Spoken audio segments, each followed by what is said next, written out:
Damn.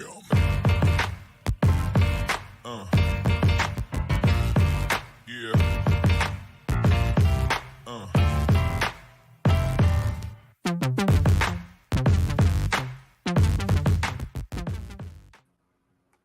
Hello, and welcome back to another episode of the Damn Podcast. I am your host, Angie Machado, publisher of Beaver Blitz. Joined with me, as always, in his spiffy Beaver Blitz hoodie is Beaver Blitz beat writer Jake Hedberg. Jake, how in the heck are you? I'm doing fantastic. What about yourself? I am good. Bye week was good. We watched a lot of football, which we will talk about here, some of those Pac-12 games. Did you catch some of those college games? I mostly watched national games. I caught the end of Washington, Arizona State, and USC, Utah as well. So those are a couple that we'll talk about here later. Yeah. Good weekend of football. Fall is here, and now it's back to the last 5 weeks of the season. Is that right? 5 weeks. So Beavs are on the road for 2 weeks. We're going to talk about this coming week. So the schedule goes at Arizona, at Colorado, home versus Stanford, home versus Washington, and then on the road at Autzen. So a big time into the season here for Oregon State. So you rested and ready to go now for the 5 week down the stretch? Oh yeah, I'm ready to jump right back in it. Awesome. Well, we have a great show lined up for you guys. We'll talk about the bye week, kind of what Coach Smith said today in his press conference, kind of what the team did. We want to talk recruiting. Big time recruit commitment on Friday, and then another one today that just happened.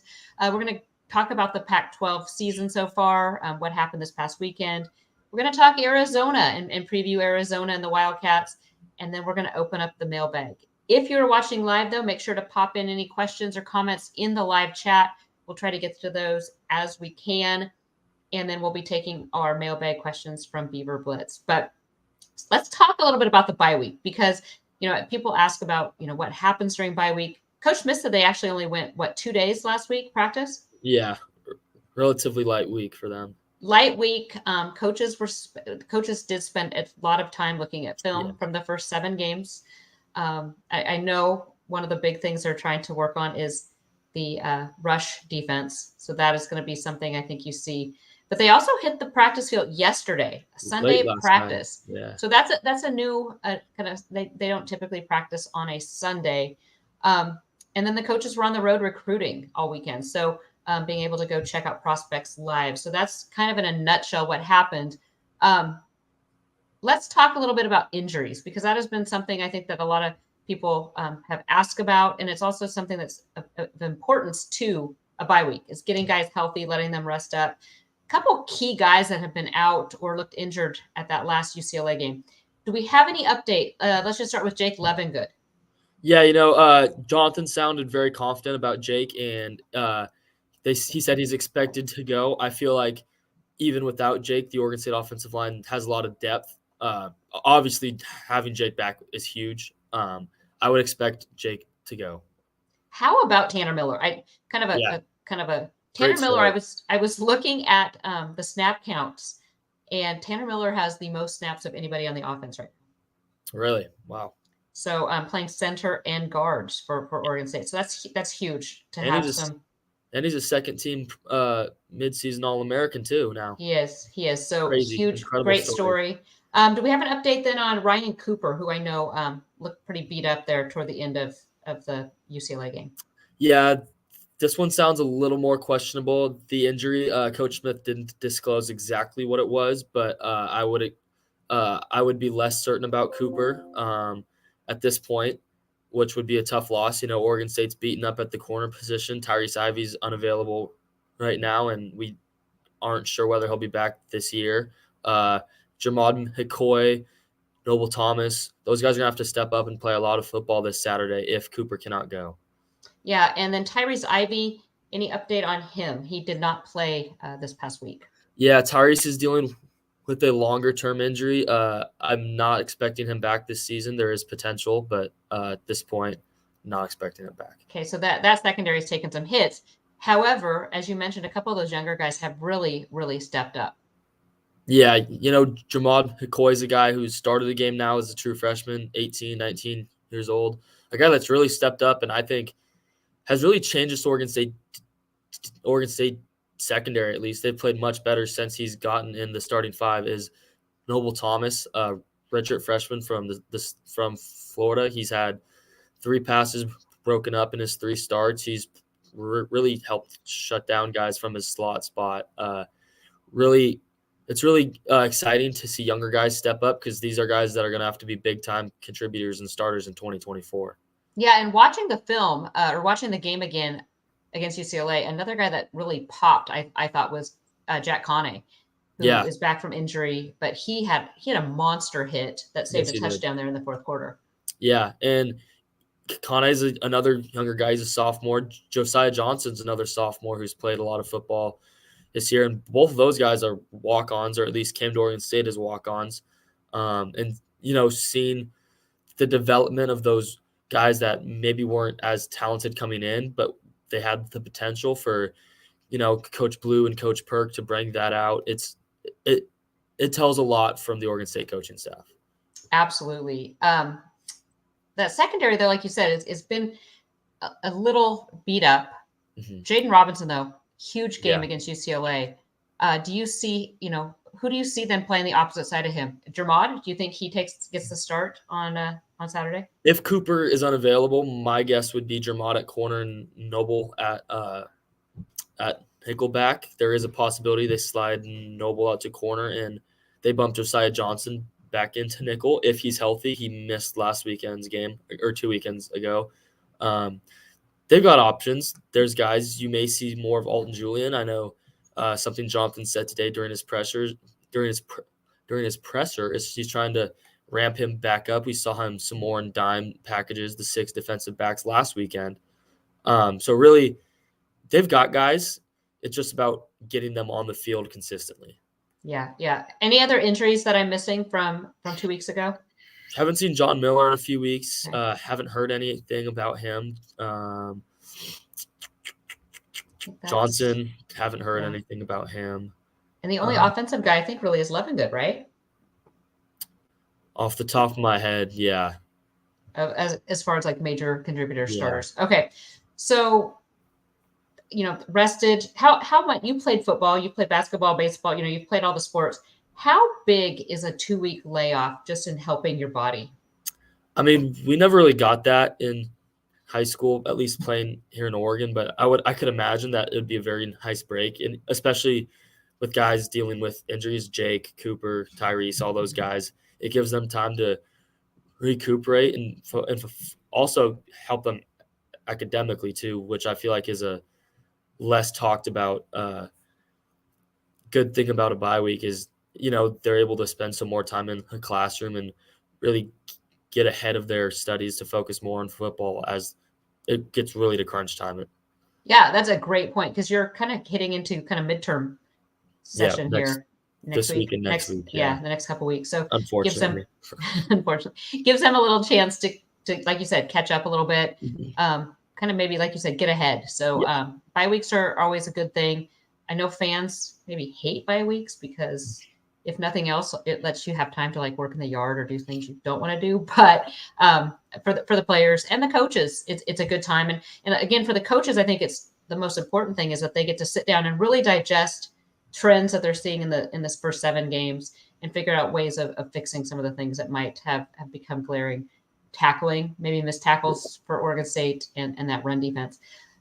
One of the other pieces I wanted to touch on, Jake, and I might have missed a couple freshmen, but there's been a lot of discussion in the Lodge at Beaver Blitz about who is redshirting, who maybe isn't. Mm-hmm. So I did a quick search today from PFF, Pro Football Focus, and it looked like Jermod McCoy has played the most. He's played 6 games. He has already burned his red shirt, as has Aiden Childs. He's played in 5 games.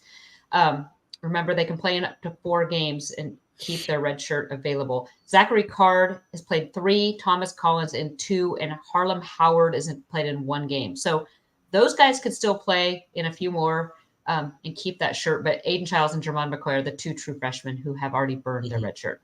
Yeah, there's a few others. Isaiah Chisholm's played in 3 games. Okay.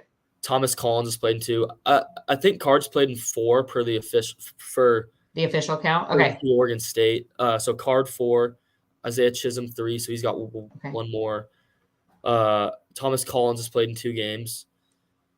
Harlem Howard has played in 1, and got him as we 1. saw some more of Andre Jordan, the first of him. Oh, that's right. We did see Andre Jordan last week against UCLA on special teams, and I'm not sure if he got in on defense, but he played on kickoff and punt return. So there's another one.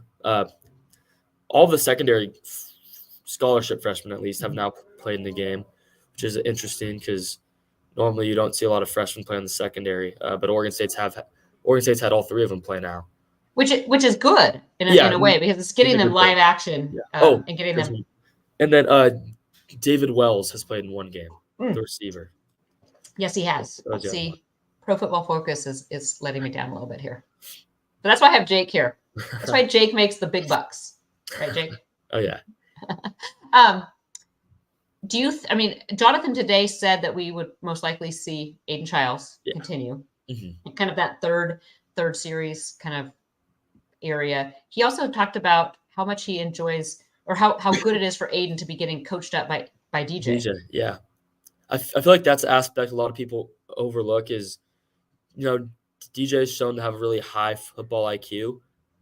And I think that having another voice in Aiden's ear besides Coach Smith, Coach Lindgren, Coach John Boyer, having a quarterback that's out there and playing against the same teams and seeing things that Aiden might not necessarily be seeing or the coaching staff might not necessarily be seeing. I think that's huge for him, and it's going to really help his development in the long run. I agree, and I think fans have noticed it if they're watching them live. But it's not just when Aiden goes out and plays his 1 series. DJ goes over and talks to him even after DJ's come out from a series and talks to him about what he's seeing. So really helping him, young Aiden Childs, in his development. A peer coach, in essence. Yeah. Let's talk some Pac-12. Is there anything else you want to get to about the bye week? Before, actually, you know what we need to talk about? Commits. Oh, yeah. That was big. Do you want to talk about the big one that happened Friday? Yeah, I can talk about that. So on Friday afternoon, Baron Naone, a 4-star tight end from Westland, committed to Oregon State over really a solid scholarship list for a high school junior. He had Washington, both the Arizona schools, Washington State, I believe, and this is a huge get. Baron is a great tight end. I've known him my whole life, being from the same town. I played football with Case, which is Baron's brother. And this was a huge get. He's a kid who I saw him play at the Elite 11 down in Eugene, and and this was as a high school sophomore going up against high 4-star and 5-star 2024 kids, and he more than held his own. Huge get. Oregon State's tight end room, they've sent their last 2 tight ends to the NFL. Jack Velling seems like he might be next on the way, and I think Baron's going to have a great career at Oregon State. Is he a good pass catching tight end? Is he more of a blocking tight end? How do you see him fitting into the Beavers offense? I see him more as a Musgrave or Velling. His production in high school hasn't necessarily been there due to just kind of the system that Westland runs. Their tight ends are more spaced out, and they have another Division One tight end in front of it or paired with them. So, and Westland's a team that likes to spread the ball around, so there won't necessarily be a ton of targets going to him. But he's dominated the 7-on-7 circuit with, I think he plays for Team Lillard in 7-on-7. Looked really good in the Elite 11, and every time the ball gets thrown his way, he's making big impact plays. Huge get. Yeah, it's huge. And for those, wondering, he's a class of 2025. So this is the Beavers' first commitment for the class of 2025. There's been a lot of hand-wringing just because Oregon State and Washington State still don't have a conference home. I have a quick update on that too. Nothing huge and earth-shattering, but I do know that Oregon State and Washington State are working with scheduling experts and looking at putting together a schedule if they do remain as a Pac-2 conference going forward. So we are in the final week of the mediation process between I always call them the traitorous 10. The traitorous 10 in the Pac-2. I don't see any resolution coming to that through mediation. So the next date that I know of is November 14th, which would be the next trial date up in Washington. So But I do know Oregon State and Washington State are, kind of getting their ducks in a row that way in case that is where it goes. If Oregon State, Washington State do not land a Power 4 conference invite, that will be the route they take, is to stay 2. They have the 2-year grace period.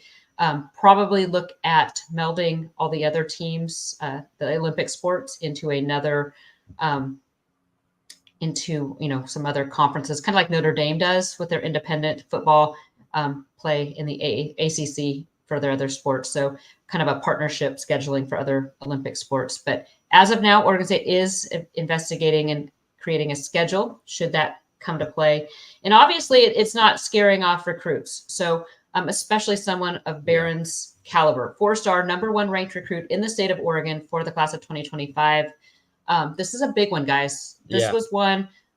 In fact, when I called Brandon Huffman about this earlier in the week, and he said, no, I think he's going to go Huskies. I think that's what I thought too. I'm close. I was always assuming he would end up there. Yeah, Washington put on the full court press. They hosted him and his family for the Oregon game. 2 weeks ago? It was like he was their number 1 target, to the fact that they had a couple other tight ends that wanted to commit, and they wanted to wait on and see what happened with Baron. So they slow played some other commits or other recruits. And I think when it comes down to it, and this is where some of these moves maybe don't make the most sense, is you have someone like Baron who realized that you wouldn't, his family wouldn't be able to see him play because half of his games would be across the country. That's kind of where we're at there. Yeah, no, I really don't. I really think this commitment can't be talked about enough. This is huge for Oregon State to start off their 2025 class without a conference home, picking up a top 247 kid in the country. That's huge. It's going to help peer recruiting as well, I would imagine, if guys are seeing 4-star kids commit. And this is now going to be the 3rd straight class Oregon State has a 247 kid, with Childs in 23, Rustin Young in 24, and then Baron in 25. Speaks to what job Jonathan Smith and the rest of the coaching staff has done building this program and really just making it a destination where these talented 4-star kids want to come and play. Yeah, Connor Johnson just asked, could you elaborate on what you heard about mediation and why it's not going well? Really, I think it comes down to, Oregon State and Washington State now have, I think, a little more, maybe a little more in their pocket as far as leverage, especially now that it's on record and under sworn testimony that George Kliakoff had said that USC and UCLA were no longer part of the voting board when they announced a year ago that they were leaving. So I believe that whole Washington wanting to drop the lawsuit and try to keep a say in matters is kind of backfired on them somewhat, because now it's come out. What I've heard, and this is not, I've just heard that Oregon State and Washington State feel really good about their chances about, getting control of the Pac-2 assets should this go that way. So they're going to fight. They're going to fight for what they believe is theirs. And so this is going to be probably a bigger fight than maybe the Traitors 10 thought when they went in, which I don't think they really looked at everything. I think they all jumped ship and maybe didn't read the fine print. So it's going to be really interesting, guys. It's going to get really juicy here, I think, in the next couple of weeks. But that was a huge. Baron Naone was huge for a lot of reasons, but I don't think you can underestimate just how big it was from a standpoint that he turned down a top 5 team in the country. Not that Oregon State is shabby in their own right, but for one of the reasons is because of the conference they're going to be playing in. Then seriously, an hour ago, before we went live here in the pod, Oregon State picked up a commitment from punter kicker from the 2024 class, so current senior, Martin Connington out of Meridian, Idaho. What can you tell me about him, Jake? Yeah, this is a great kicker. Oregon State has obviously had their kicking problems in the last 2-3 years. Obviously, this year with the performance of Sappington, it hasn't been too much of a struggle, but we know college kickers and their inconsistency, and Connington is a great kicker. He is actually ranked as a 3-star kicker, per 24/7, which only a handful of kids are, 10, 12 kids, I think, tops. He's number 7 in the country. Chris Saylor has him as a 5-star kicker, which is great. Connington's a guy who has a really strong leg, per Chris Saylor, can convert kicks up to 55 yards. And he's also a great punter too, which Oregon State loses Josh Green. We do have 2 other punters on the roster, but none of them have attempted a punt. So theoretically, there's going to be an open punting competition, and you could very well see Connington take over the punting role in 2024. It's a big get. So he originally committed to hometown Boise State, decommitted, was on a visit out to Oregon State for the UCLA game. So another big get for Oregon State, who it had been a little quiet on the recruiting front for the past couple months as Oregon State focused kind of on the season at hand. But we're starting to see a little more movement again going forward. Let's talk now about Pac-12. Let's do it. Because it's going to be it was kind of a wild week. It was a small week just because a lot of teams were on bye. But talk about the week that was. Washington State heads to Autzen and loses 38-24. It was a pretty good game. I watched part of it.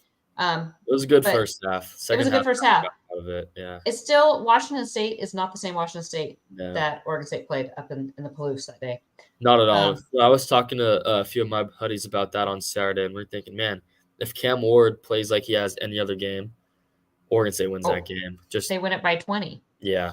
Unfortunate, but, Oregon State's still in the hunt. They're still a playoff contender, and they just got to keep on grinding and really just winning out. Well, and I think, and I'll jump ahead because I think this is timely, is you can never underestimate a team. If you watched any of that ASU Washington game in the Pac-12 after dark. So here's ASU, one of the worst teams in the Pac-12. One win, not even in conference. They led number 5 Washington for a majority of that game. There was some questionable refereeing there too towards the end. When isn't there though? Yeah. Jake, come on, serious. Yeah, that's fair. But Washington ends up pulling a 15-7 win. This was a team. Washington was a 28-point favorite. This was at home at Husky Stadium. Huskies can't feel too great about that performance. No. Penix had 3 interceptions? Yeah, this was the first time since he transferred to Washington. You kind of saw the Indiana Penix come out where he turned the ball over. He didn't look comfortable. The first time he really looked human. And it shows Oregon State they can do it. That's a beatable team. Yeah, they have a really explosive offense, but if Arizona State can hold them to 15 points and not one offensive touchdown, then Oregon State's more than capable of doing that as well. Yeah, but I think it also it's a testament too that you can't overlook anyone. And so Oregon State has a couple games here. Arizona's going to be tough. Arizona's going to be tough on the road. Okay, so then number 25 ranked UCLA beat Stanford 42-7. Not super surprised there. Now, Interesting. The quarterback switch, though, from going from Dante Moore to Garbers, and offensively, Garbers looked much more comfortable than Dante Moore did in his last 2-3 games, and the results were rocked. He's gotten shell shocked a little bit, though. Dante Moore playing Oregon State and Utah and even Washington State at that time, their defenses were really good and can be challenging for an 18-year-old kid. Yeah, I think it's probably a good, even for his mental state, to sit a little bit and just kind of take a deep breath. And because he took some big hits and he's also thrown some interceptions. So sometimes you got to kind of check yourself a little bit and get back on track. The game of the week, I thought, in the Pac-12 was number 14 Utah at USC. That game came down to the very end of the game. Utah pulls out 34-32 victory. Yeah. Huge game. Huge. I think what Kyle Whittingham has done with now knowing Cam Rising and Keith are both out for the year. What he's done with a walk-on quarterback and limited offensively. I mean, their best running back right now is their starting safety in Sione Hockey. And I think that this team, they're growing offensively. They've lost conference games in the past early, and then they've ran the table the rest of the way. And again, I think this is a huge resume booster for Oregon State as well. Yeah, that was going to be the point I was going to ask. Does that win now? People talk about the loss to Washington State hurting the Beavers. Does this win over Utah help the Beavers? I think it helps them tremendously. Utah was on the road for that game too, and they went in there and they held Caleb Williams. They contained him, at this point, I think Oregon State is a better team than USC, and I think that's pretty clear. I think Oregon State's still a better team than Utah, and I wouldn't be shocked if you potentially saw that matchup again between the Beavers and the Utes in December. Yeah, so huge game this weekend because it's becoming now things are kind of sorting themselves out a little bit in the Pac-12 There's a pecking very order. clear top four. Yes, and then Oregon plays at Utah this week, so that's going to be another big one there. Yeah. I mean, if one of those teams is going to be eliminated from playoff contention. Well, do you think so though, or do you think do you think you could still see a 2-loss team? I don't think a 2-loss Pac-12 champion makes it into the college football playoff. I just don't. Now, if it was an SEC team, you probably would, but just because of the Pac-12's reputation or whatever you want to call it, even though the Pac-12 is a tremendously better football conference than the SEC, and that's really a hill I'd die on right now. The SEC has 4 good football teams, maybe 5. And then a bunch of, I mean, Auburn almost lost to Cal. Grinds my gears. Horrible. Okay, so let's talk about those 1-loss teams. Like, so you have the 1 conference loss teams. You have, you have Washington at the top. Yeah, they're undefeated. Then we have Oregon, Utah, Oregon State, and USC. SC still has 1 Pac-12 loss. 1 Pac-12 loss. I don't think USC. I think USC has another loss or 2. SC's they're gonna lose to Oregon or Washington or even UCLA. I think UCLA could, with their defense, they could bottle up Caleb Williams, and I think their offense, if Garbers or Dante Moore grows, then they're capable of putting up enough points too. So there's 3 games where they very well could lose. So it's going to get interesting. It's going to get really interesting, especially with Oregon State playing 2 of those top 10 teams. Yeah, the last 2 games of the season. Last 2 games. Yeah, I mean, hey, it's really the Pac-12 is starting the Pac-12 itself. We'll see how the rest of the conference plays out, but there's a very good chance Washington comes into Corvallis on November 18th at 10-0, and if Oregon State can get past this tough road test, then they very well could be 9-1. So it'll be crazy. Yeah, could be huge. Don't want to get ahead of ourselves. In my opinion, you very well could see Oregon, Washington, and Oregon State all with 1 loss or less entering week 11 of the year. So very similar to the 2000 season. Yeah, the same 3 schools, which is crazy to think about. So Connor Johnson in the chat, thank you for keeping the chat going here, Connor. He said it's either Oregon State, Washington State, or Georgia, Tennessee for game day that weekend. I agree. I think at this point, I know Carolina Clemson was another one. I don't think Clemson is going to get college game day. And I think if the opportunity is there, the game day crew is going to go to Oregon State. It's got a really good story behind it. The Pac, a team that doesn't have a conference, and they're at this point, if Oregon State's 9-1, I feel like it's safe to say they'll be top 10. But do you think that ESPN, since they helped create this mess, would want to talk about that mess? I don't know. That's a good question. I feel like there'd be a lot of revolt from fan bases if you see a Tennessee team with 2 losses now. They might drop 1 more to Missouri, or I don't think they played Missouri, or Kentucky. I don't think they've played them either. So what could be a 3-4 loss Tennessee team hosting undefeated Georgia, where a 1-loss Oregon State team hosting an undefeated Washington? I feel like there'd be some backlash from the West. Really just football fans, not just Pac-2 or Pac-12 fans. It's going to get crazy. Like I said, Oregon State has to take care of business this weekend. Yes. First and foremost. It does worry me a little bit. Speaking of game day, the damn flag made its appearance again. So thank you to Don, who drove with his son 3.5 hours, I think it was 3.5 hours from his home in Pennsylvania to college game day to wave the damn flag along with Old Crimson. So got some great pictures of that. And we have a great crew lined up for Salt Lake City. So the damn flag will continue to fly this coming weekend with game day being in Salt Lake for the Duck game. So if you are available to wave the flag, you're interested, make sure to post in the lodge at Beaver Blitz. There's a couple guys on Beaver Blitz that are doing an amazing job. I just kind of help facilitate and get the word out.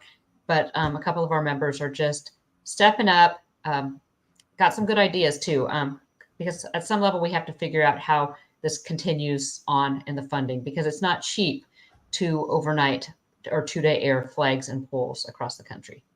Not super cheap and not easy. So stay tuned to Beaver Blitz, because there will be some more info coming on that.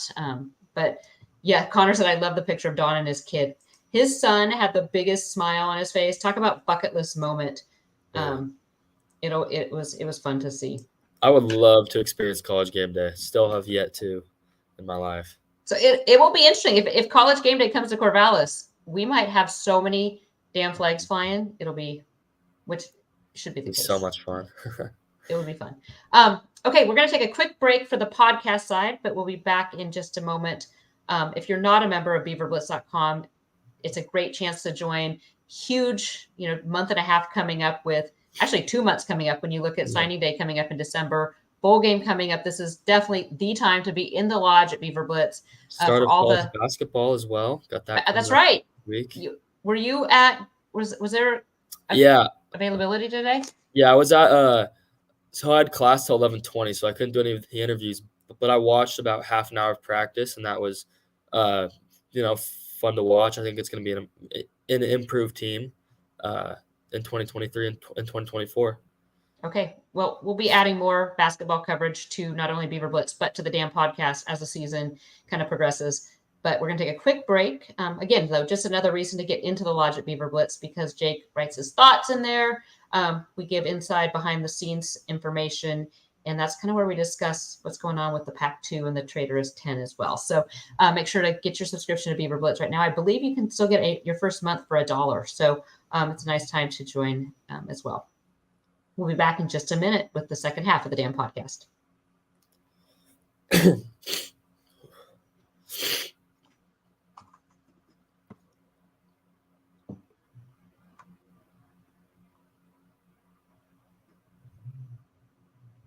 Okay, welcome back to the second half of the damn podcast. Again, I am your host, Angie Machado.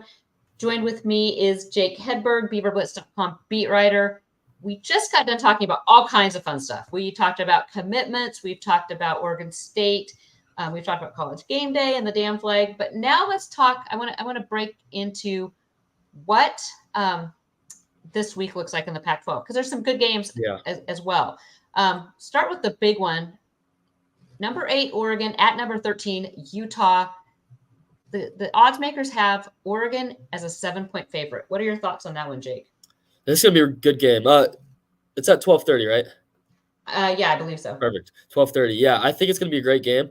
I feel like it's going to be a tough matchup for Oregon. Going down and playing in Salt Lake is always tough. And this is a team that has a lot of momentum right now. It looks like they found a quarterback in Bryson Barnes.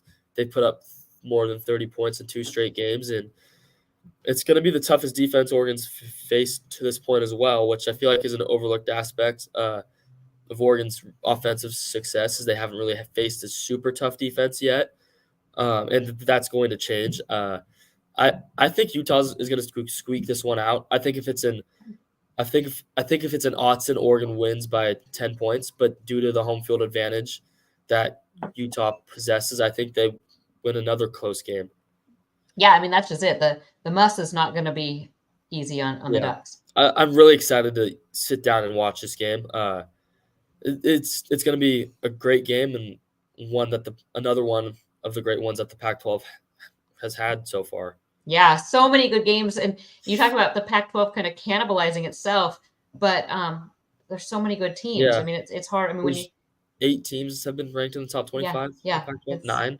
And then you look at some of Cal has not been ranked, but they're not a bad team. Yeah. And okay, so next game is number 5, Washington at Stanford. Washington is a 26.5-point favorite. Washington rolls this one, right? Yeah, I think Washington bounces back in a big way. Stanford's secondary is questionable. As you know, Garbers threw for 290 on them this weekend. Sanders threw for over 300 on them. And if you're a struggling secondary, the last team you want to face is Washington with Penix. Roma Dedunze is arguably the best receiver in the country. Jalen Polk, Jalen McMillan. I think Huskies roll. This one's over by halftime. Huskies' running game doesn't seem to be anything special. No, but the one thing is the one team they've had a 100-yard runner against was Oregon. Okay. For what it's worth. Okay. For what it's worth. Well, we've seen how well Oregon stops the run. Yeah. I can say that because this is a Beaver-friendly podcast. Okay, number 24, USC travels to Cal, where the Trojans are 11-point favorites. I don't know about this one. Yeah, I think USC wins just due to if Oregon State scores 52 points on Cal, I think Caleb Williams is going to have a field day. Cal's secondary is weak. However, defensively, USC still issues. Alex Grinch somehow still has a job. I don't know. It was interesting. Just kind of an interesting thing I found on Twitter is through 22 games as the head coach at USC, Clay Helton and Lincoln Riley have the same record. For what it's Really? worth. 17-5. Just Really? for what it's worth. Kind of an interesting little. But yet Lincoln Riley is still considered the golden child, and Clay Helton was. And Clay Helton, for damn sure, didn't have Caleb Williams as his starting quarterback. Exactly. Interesting. That's a good little. That's a nice little nugget there. Colorado travels to UCLA. UCLA is a 17-point favorite. This one's interesting just because Colorado is playing UCLA the week before they play Oregon State. So do you think the Bruins beat up on them a little bit? I don't know. I think it's going to be a fun game. I think Colorado is going to cover. Not necessarily win the game, but I think it'll be closer than just 17. I think Colorado is going to be able to throw the ball. However, it's going to be a long day for Shedeur Sanders being pressured by a daunting UCLA pass rush, and he's taken up at top 5 most sacks out of any quarterback. I know he's up there. I don't see him getting super comfortable, but I think they're still going to score points. I don't think. Do you think Colorado's offensive line is that good? Because no, I don't think. I think UCLA is going to tee off on them. Yeah, I still think with the way Colorado runs their scheme and their system, he's going to get the ball out quick and fast. But he is going to be pressured. I think their downfield passing game is going to be limited just due to him not having time to throw. I feel like it'll be a high-scoring game. I feel like it'll be like a 48-40 UCLA win. Okay. And then the game of the night, Pac-12 After Dark, number 11 OSU at Arizona, where the Beavs are currently 3.5-point favorites. Yeah. Does this one have you worried? This one has me very worried. This is a very talented Arizona team, especially on the offensive side of the ball. Ever since they switched quarterbacks from Jaden Delore to Noah Fafita, there's been almost a different look. This is a team that almost beat USC, almost beat Washington, then stomped Washington State in Pullman. And they've got some guys. They've probably have the second best receiving core in the Pac-12 behind Washington. They've got Jacob Cowan, who's an experienced guy, more of a possession receiver than a big play threat, and Teatora McMillan, who may be the second best receiver in the conference. And then the Colorado transfer, Montana Lamonius Craig, and then a really good tight end in Tanner McLaughlin. This is a team that's going to challenge the Oregon State secondary, and they can run the ball effectively too with Jonah Coleman.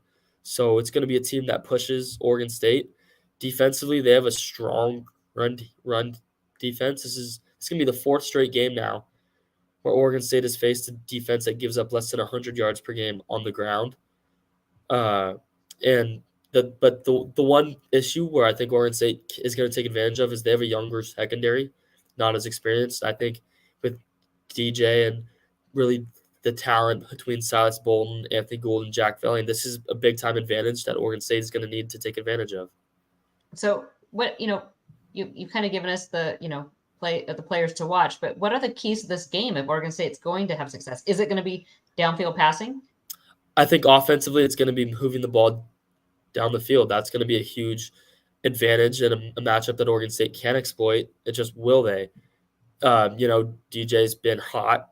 If he can keep it going, that'd be huge because when DJ's on, he's one of the most talented quarterbacks in the country.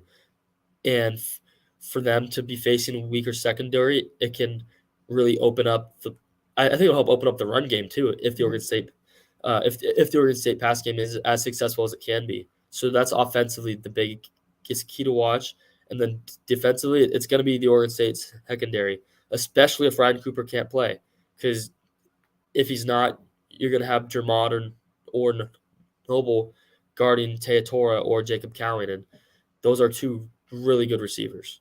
Yeah, it's gonna this one if you remember in August, this was the game I had marked as a trap game for Oregon State that could not overlook, because I think Arizona is always tough, especially at home. This is and it's shaping up. I mean, just looking at how they've played other teams, it looks like it could be maybe more of a nail biter. Yeah. Top 25 teams haven't really had a whole lot of success playing in the desert, especially during night games. And here is almost a top 10 team in the country going to Arizona to play at 7 o'clock. It's going to be a late game. It's going to be a fun one, I think, but one to be nervous about. The students will probably be a little amped. Halloween weekend, I'm sure. Yeah, they that's will the thing. How many students will actually be at the game? You never know. That could be. That's true. Maybe it won't be as. Yeah. I think the atmosphere could be big, but they don't sell out their stadium, so it's not like it's going to be. I mean, Costco was selling tickets. You guys, Costco sells tickets, 2-packs for these games down in Arizona. So do they really? Yeah. Crazy, huh? Huh. I know that because we are going down to the game and meeting some Beaver friends down there, and one of the couples lives down in Tucson, and she was able to pick up tickets at Costco. Who knew? Do you want to give me? You don't want to give me a score prediction yet. That'll come out on Thursday. Yes, Friday. Okay. So, but you're nervous. I don't like it when Jake's nervous. I like it when Jake texts me the day of a game and says, "I feel good about this one." Yeah. We have some damn questions. Do you want to do some damn questions? Yeah, let's do it. Awesome. Okay, so let me I have them pulled up here. Here's one from Corvallis Country Club about Arizona. It says, I know it's not reflected in the record, but Arizona has outperformed expectations this year. What are they doing that's been so effective against opponents that are much stronger on paper? To me, it's really been their quarterback switch. I mean, if you look at their 3 losses, first one was to Mississippi State, where Jane DeLore was their quarterback. He threw 4 interceptions. I think at this point, what we've seen from Noah Fafita leads me to think if he's the quarterback of that game, Arizona comes out of Starkville with a win over an SEC program, which would really have helped boost them even more. And they hung with SC and Washington with Noah as their quarterback. And I think he's much safer with the ball. He was also Teatora McMillan's high school quarterback as well. So they have that, that connection already established. They really work well together. And I think that's helped them, especially turnover-wise, with having Noah as their quarterback. They haven't been making those dumb decisions that Jane DeLore was kind of prone to make. And you've seen them score more points. They're getting more possessions out of a game. And if they can really keep the ball safe against Oregon State, then they have a very good shot to upset the Beavs. Now, Fafita, was he Servite? Is that where he was? Yeah, I believe so. Okay. OS Beavers won. We pretty much already addressed the injuries, so I think we've got that kind of covered. Black Bandit recruiting seems to be going well. What are the coaches telling the guys about the future? What needs are we looking for? And any feedback from recruiting during the uncertain time, negative recruiting by other schools? There is a lot of negative recruiting going on by the Traitorous 10. I will say that. Yeah. But I don't, as far as what I'm hearing, and Jake, you might be hearing other things too. I think Oregon State coaches are just being really straight up honest that they're going to be playing high level football, whether that's in a Power 4 conference immediately or putting together an independent conference that plays some of the best schools. I mean, that's what they're telling kids. And it's still high level football, and they're going to have a chance to go out and compete for championships. I mean, Oregon State's only had one decommitment now. David Abajayan was the only one. He just committed to Kansas, and that one was about finding a consistent home. But outside of that, guys like Rustin Young, Malachi Durant, Kike Burnett, the higher, and even extending out to 2025, Baron Naone, these guys are locked in, and they're really buying into what, Coach Smith, Coach M, Coach Bray, all these guys are selling. And I think it's promising that these guys are sticking with Oregon State through thick and thin. And the closer we get to, transfer portal season, the more confident I am, as in guys are going to be staying. I'm not really expecting a ton of guys to transfer out. I think you'll see a lot of guys stay and stick around. Yeah, and the other thing I don't think you can even underestimate is the power that these guys have as peer recruiters, both with the guys on the team, but also the current commitments. They have a chat thread with all of them that they keep up with each other. They're making friends early, kind of building those early relationships with each other as a class. That's huge because they have all this comfort with each other and they help sell each other and keep each other, talk each other off the ledge when maybe if somebody starts to question, then they're able to kind of reaffirm each other and know that the coaches are doing what they can to have a good home. So I know I'm way less worried. I don't know about you, Jake, but back in August, it was a little stressful. But the more we're seeing the season play out, Oregon State will be just fine. I'm much more confident in certain players not transferring as I was even a month ago. These guys are all bought into the coaching staff and the culture that they've established in the Oregon State locker room. And I think they're really just here to stay because they know Coach Smith is capable of getting them to the NFL. Here's a question. We're going to jump over to one of our live questions. Eric F. DJ has done an amazing job learning a complex offense in less than a year. How much of his early struggles were due to learning curve, and do you think his knowledge development explains his success? Yeah, I definitely feel like a good portion of his early struggles, especially against SDSU and Washington State, were due to not necessarily having the timing down still. Like, yeah, he's repping, but he hasn't had live game action. He hasn't really had his receivers jammed and pressed off the line as hard as they are in games. The timing's different. He's not really touched in practice ever. He didn't have that, and now he had three or four games kind of, just get all the kinks out almost. And then since then, he's really turned the corner. And, having that knowledge of this is his fourth year as a Division I starting quarterback, he's probably one of the better quarterbacks at reading defenses, and that really plays to his success over the last couple weekends. Yeah, and I've watched a couple interviews with him with quarterbacks with not Jordan Poyer. I keep saying Jordan Poyer. Jordan Palmer, and talking about just he's played in an RPO option offense his whole life. So to come to more of a pro style offense, he had a huge learning curve. But I think he finally looks comfortable, and he even has admitted after the UCLA game, he just said he's having fun and he's playing football and it's been fun again. I think some of the fun was taken away last year at Clemson. It was a struggle for him, and the fun wasn't there. So now I think to understand the system, and I think one of the kind of nobody talks about it, but he has mentioned it a few times of how well Coach Lindgren has done in teaching him how to read defenses. Yeah, and that's going to be huge, not only for his comfort this year, but it's going to pay dividends in the long run, at the next level. So being able to see, be able to read a defense. It's huge. So the comfort level is there. He's having fun, and you can tell it. He's playing loose. He's having fun.